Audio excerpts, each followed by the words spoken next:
Ang tagalupa na viral ang mukha. Bip, bip, bip, bip, bip. Bumibip, bip, bip, bip, bip, bip, bip, bip, bip, bip, bip na ba? Ang lahat. Martian.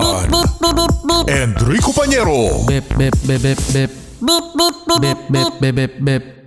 Bip, bip, bip, bip, bip. Titilaok! Titilaok!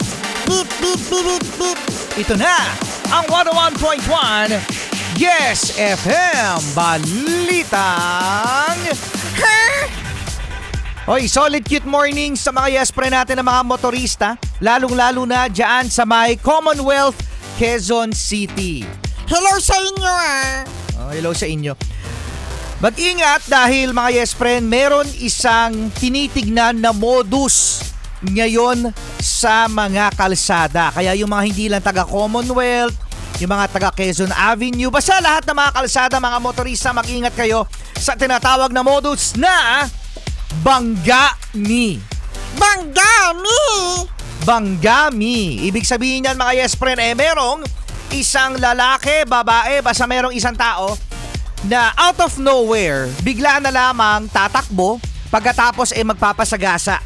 Oo, yun. Pero syempre titignan niya kung masyadong mabilis. Kasi baka matuluyan. Oo, baka matuluyan. Tapos pipili siya ng mga sasakyan. Hindi bus.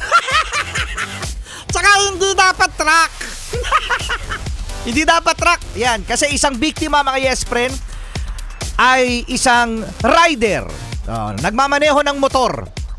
Maayos na binabaybay ng motorista ang Commonwealth Avenue nang biglang may tumakbo sa kanyang gilid. Oo, so syempre, nahagip niya na yun. Tapos natumba pa siya sa isang katabi niyang rider. Ngayon mga yes friend, bumulagta yung lalaki na biglang tumakbo out of nowhere na parang hindi naman tatawid kasi hindi naman talaga tawiran ng tao yun. Pagkatapos, dinala sila sa police station at yung lalaki na biglang tumakbo out of nowhere ay nanghingi ng pera ng pampagamot. Na! Nabuhay ka pa?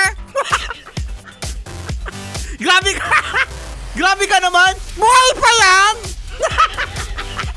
Grabe ka naman. So sabi nung rider, Martian, mga yes friend, na wala akong pera Wala akong ibang papagamot sa'yo Oh.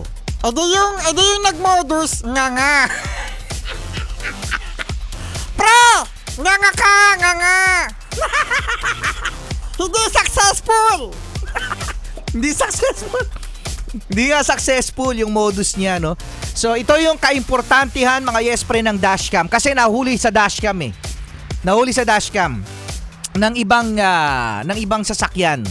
Oo, no. So importante mga yes friend, kahit papaano, no, ang bawat motorista ay mayroong dashcam.